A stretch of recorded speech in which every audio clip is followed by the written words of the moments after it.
First of all, thank you very much to Father Baik for this invitation and this very nice congress. And I am also thinking to the good links between, and historical links between the church in France and the church in Korea. So we will present with two voices, two French voices. The aim of this presentation is to establish a strong link between ex nihilo creation and continuous creation, especially through the interpretation of the notion of nothingness in ex nihilo creation, in interaction with some aspects of modern physics. In this introduction, I don't recall the classical aspect of creation of ex nihilo, but I would like just to focus on the notion of nothingness. St. Thomas Aquinas understands the nothingness as an absence of being, a lack of being. Nothingness, therefore, has no existence per se. It can only be thought or imagined as the negation of an existing reality. God needs nothing in order to create, nothing except his power, his love, his word. Here we shall recall the debate that exists concerning the status of this nothingness, understood either as that which is not created from what exists, or that which is created from non-existence, indicating two complementary approaches to creative action. The newly created beings are not created out of what pre-exists, or else the creature are drawn from non-being. So, understanding ex nihilo as ex non aliquo or non ex aliquo implies different things, but for St. Thomas Aquinas, the two approaches are not to be dissociated from one another.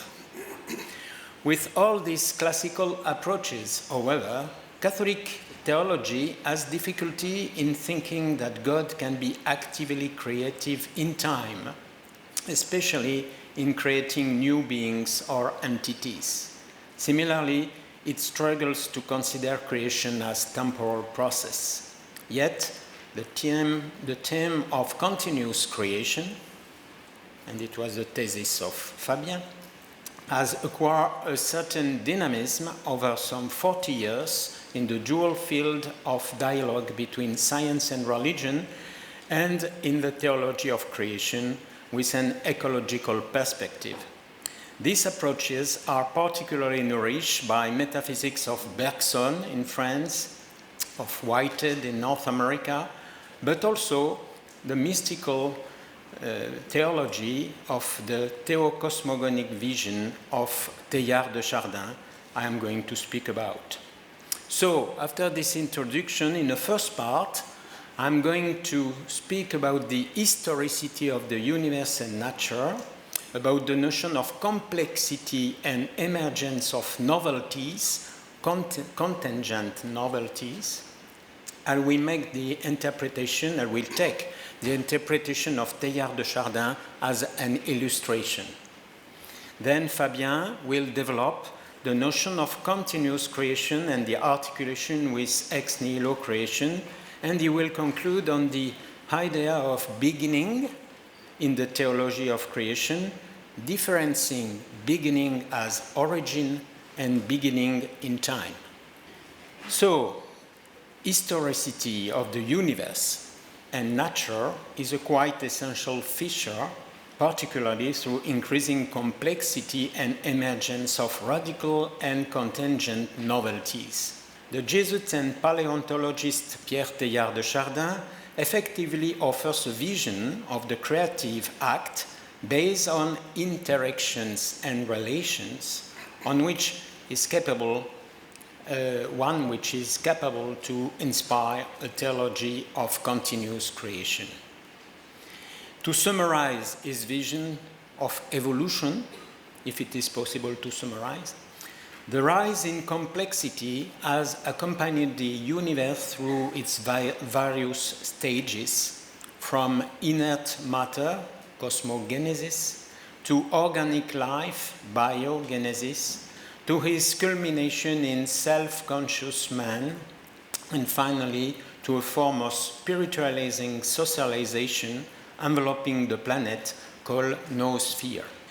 In this virtual surge of matter energy, he saw the emergence of a new world, and all of its constituents converging towards a future omega point, which is identified for Teilhard with the cosmic Christ, and which is attractive.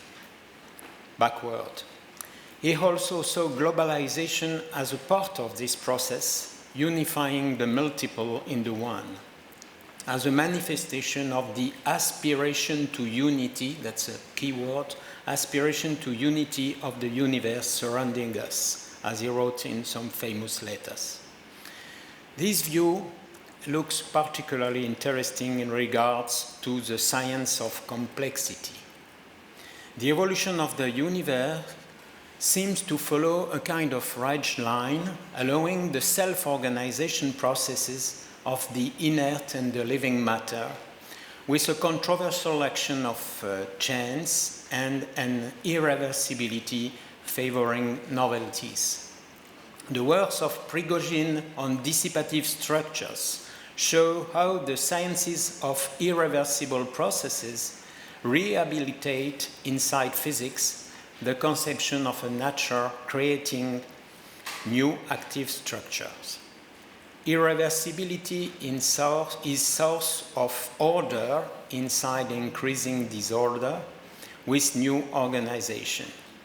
It is why physics and metaphysics meet together today to think about a world where the process and the becoming are constitutive of the physical existence. Everything is interaction and relationship in this view, can we say, observing the progressive increase in connections, reactions, and finite conscious relations in the interactions taking place since the Big Bang. First between elementary particles, then between atoms, eventually organizing in molecules, with inert matter becoming more and more complex, then with the emergence of organic matter, self-organization takes over and ever-growing complexity in unity. For Teilhard, the foundation of the being of things is union. It is interaction of things and not things alone. Teilhard de Chardin was much impressed by what he called union that differentiates. He said, the elements that come together do so without negating their differences. On the contrary, their unity intensifies their distinctness. In all sorts of experimental domains, real union does not act as a merger, but in an agent of differentiation. Union and differentiation are the two key words for Teilhard. He said, everything in the universe comes into existence by union and fertilization, through the coming together of elements that are attracted to each other, two by two, and are reborn in a third entity. And again, my dearest belief is that allowing something is at the heart of the expanding universe. And finally, as I was saying, he said, isn't it the deep contact between two beings, art to art, which is the most creative act conceivable in our universe? For Teilhard, God's actions never intervenes other than inside the way creatures subject to time and space have to believe. He saw a continuous force at work within reality, whose action gives his substance, allowing the existence of his creatures and sustaining their duration in time. The scientist is only capable of measuring the external dynamics of phenomena. he has no access to the transcendent presence through which all things are maintained in being. God's action reveals itself as a founding energy, a ground for the being it supports, rather than expressing itself in sporadic, occasional acts. For God, creation is a single action coextensive with the duration of the universe, a universe which is in process of constant transformation. In referring to the origin of man and declaring quite exactly that is a creation of God, we are not referring to a single act in time due to the Creator's intervention. Like Teilhard, we are saying that the whole of human existence, along with its natural causes, is dependent on the continued support of God's will. Thanks to a sustained growth in complexity, new species of the living, concentrating more and more sophisticated life, continue to appear. God is constantly breathing out new forms of being. For Teilhard, ontology cannot grasp anything that is not a relationship of union. The substance of being is therefore union and not a fixed and timeless form. Being exists in our eyes only in a relation whose meaning is that of uniting it with other beings. This is similar, it looks similar to the idea of Henri Bergson, according to which the foundation of being is not the genre or the exemplary idea, but movement and change as substance. Considering in time, this process of creation is also conservation. It is the fact of being maintained in being. For Teilhard, this action of conservation implies that God is intimately present to creation in the process of becoming and uniting. The omnipresence of God's actions in creation is first characterized by his form. God envelopes us and penetrates us by creating and preserving us. Conservation is called unitive conservation. It occurs by an aspiration to become what God is by union with Him. Not only does God unite, but He causes unity. He does the elements of union themselves tend towards being united, being created, being preserved. For Teilhard, the movement of evolution is prior to any creation. I would like to emphasize this point. The movement of evolution is prior to any creation. For the physicist today, which is not a theologian, but we can examine in this regard, this view is quite interesting because it can make the experience of movement. For instance, the movement of photon. He can observe the trace of the movement of a particle and try to describe it in terms of related time and space. He knows also that reality in itself cannot be reached by science. One can say that the movement is prior in the sense prime, not in the sense of time, in the sense prime, is prior to time and space, in the sense that movement is given first. It can be in resonance with the sentence, that you found in the Acts of Apostles in chapter 17. In God we get life, movement, and being. For Teilhard de Chardin, one can say that the movement of union gives being in a kind of beginning which is coming from nothing. It is more related to the divine origin acting between alpha and omega, which is also the loving, attractive point. This recalls the Bible expression, from beginning to beginning, by beginnings which get no end, if we make the difference between beginnings in time and origin.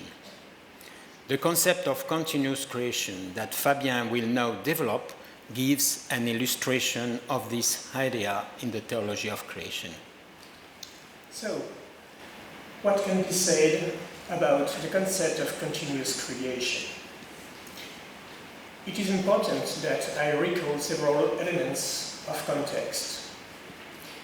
The theological proposal made here is different from Thomistic and Cartesian continuous creation, understood as conservation. Rather, I relate to a third stream of thought introduced by Henri Bergson alongside with Alfred Whitehead, followed by Pierre Teilhard de Chardin, the French philosopher Claude Cresmonton, alongside with contemporary process theologians. On their philosophical basis, continuous creation is a way for theology of interpreting natural novelty in the midst of a natural and universal history, which several previous papers showed very clearly this afternoon. But there was and is still a strong problem of homogeneity of use of this concept within the theological community, at least in the two spoken words which I know best, the English and the French ones. I can say that speaking of continuous creation is a common way explored by many contemporary theologians, which have been first identified by Professor Bob Russell in 1995. I must say I quite completed the work on his basis since then. As I said, it is a concept that is mostly used in order to take seriously the question of historicity of the universe from beginning to end, and through the contingent events that made true novelty possible.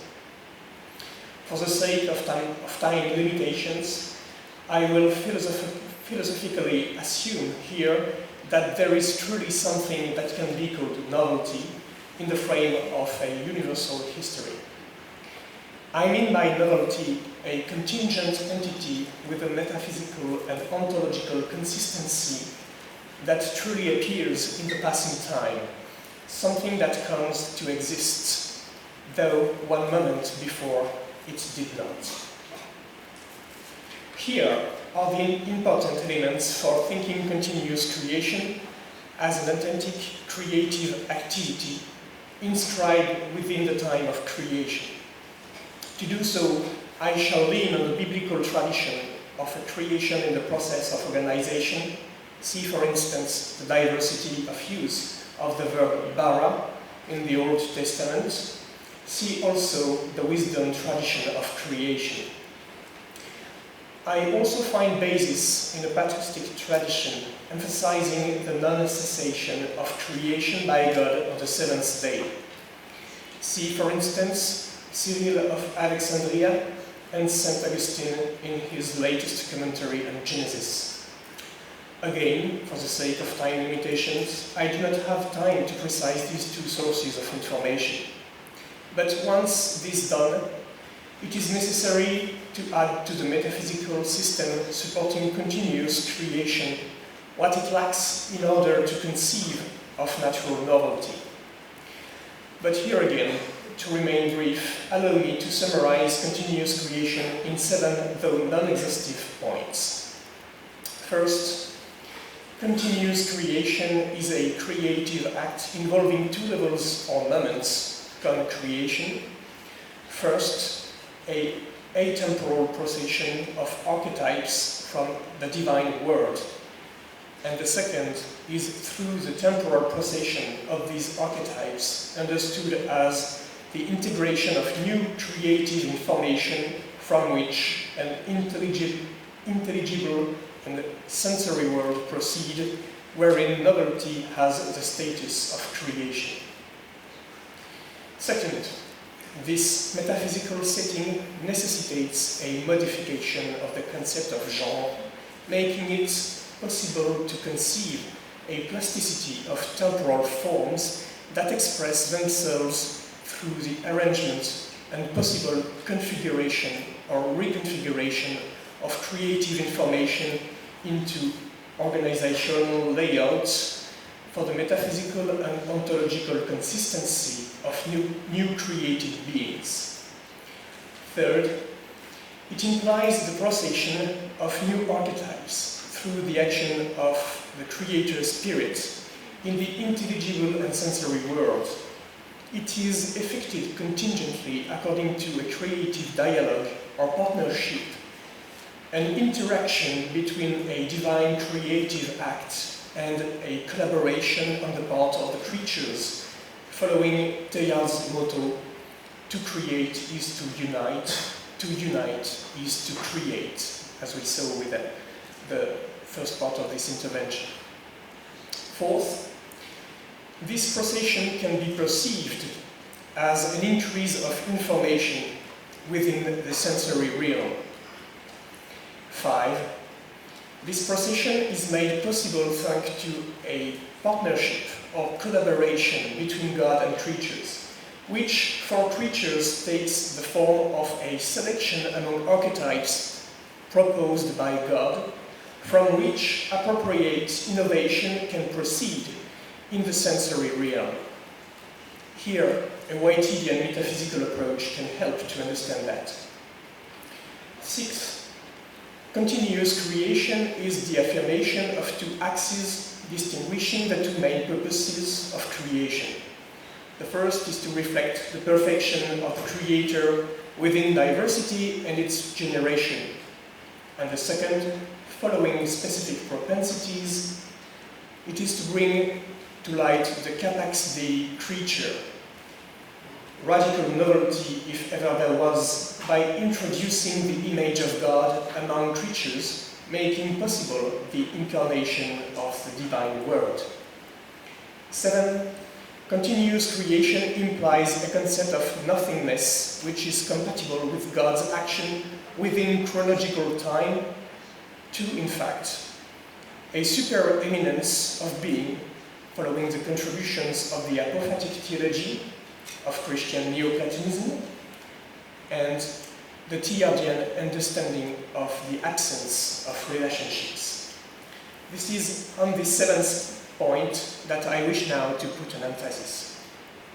Traditional understanding of ex nihilo creation implies that time is creature created in the same movement and act of creation. The problem here is that we think space and time as a frame and forget that time depends on existent beings.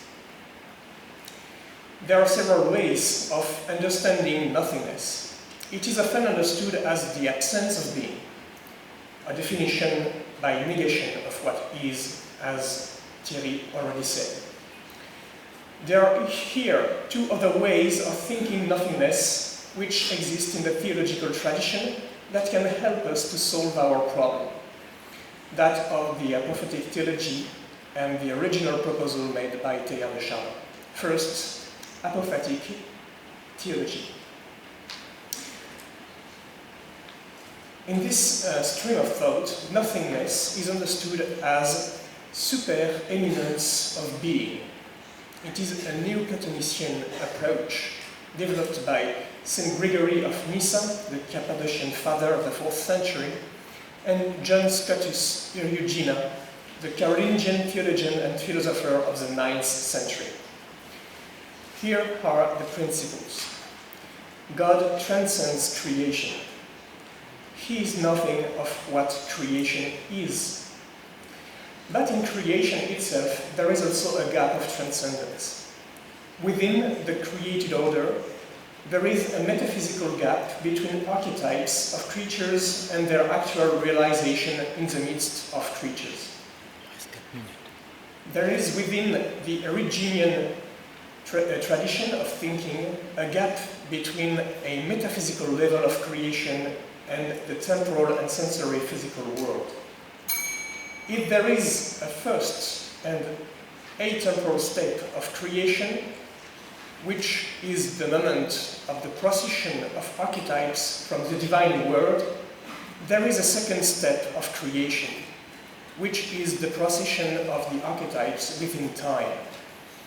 It brings forth new beings according to the setting of new archetypes, and this is a temporal process.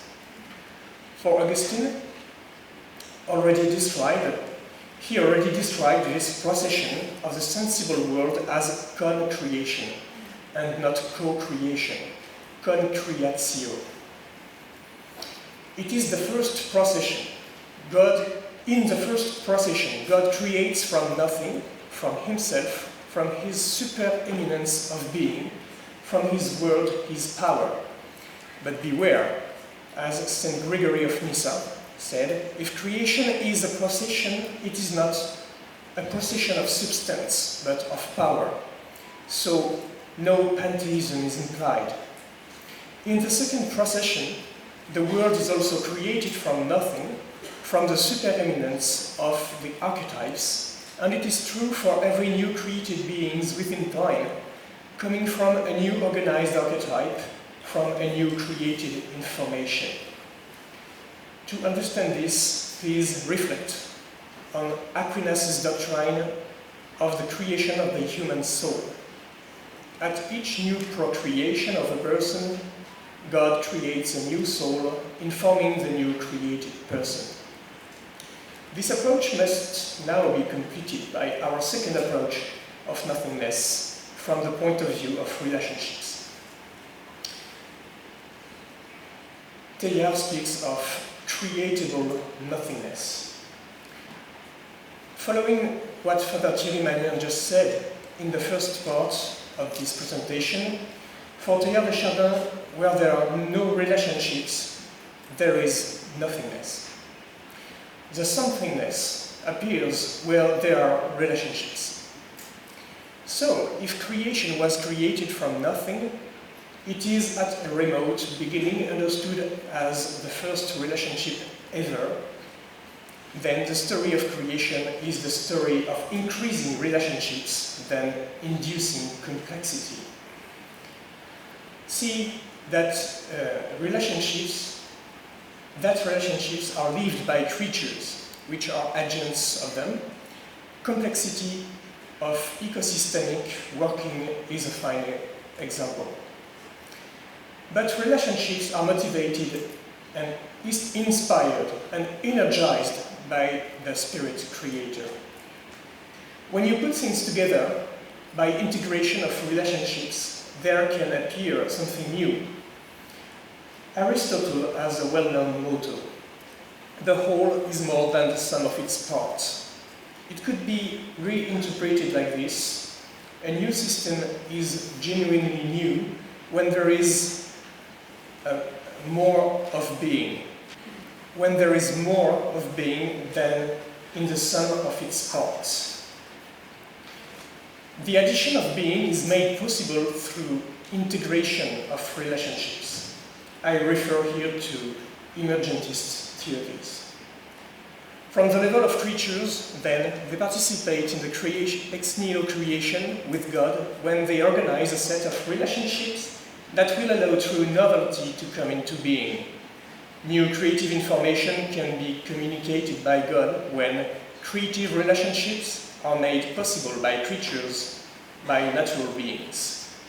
In conclusion, what about beginning of creation? In this context, how is it possible to include the possibility for God to create within time without creating time at the same time? This may happen thanks to the concept of duration. Each new entity has its own duration, according to Bergsonian thought. This duration is closely related to one entity in a process of its evolution, as a strong subjective and intense way of living the present moment. Through times, novelties, new entities are the strong signal of new beings, created with their own duration, which then begins in the passing time. Each novelty comes forth with its own beginning. This is compatible with the lecture of Genesis 1 verse 1, which can be translated from Hebrew like this: God created heaven and earth in a beginning, and not the beginning, in an indefinite way. The French philosopher Claude Tresmontant says here that each novelty is then created in a beginning. The connections and interactions of all the durations of each single entity makes the flowing time. This is the means to identify a relationship between continuous creation as creation ex nihilo and the beginning and beginnings of creation. On the basis of a unique, eternal, thus atemporal creative act, we can see that natural novelties are action of ex nihilo creation within time.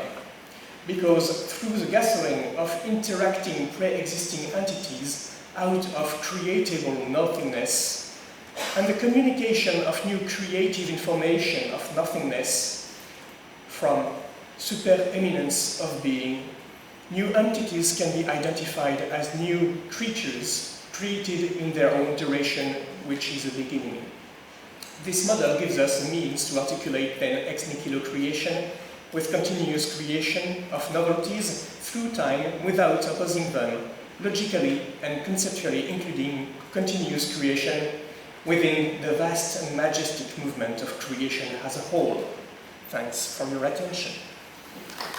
Next sentence.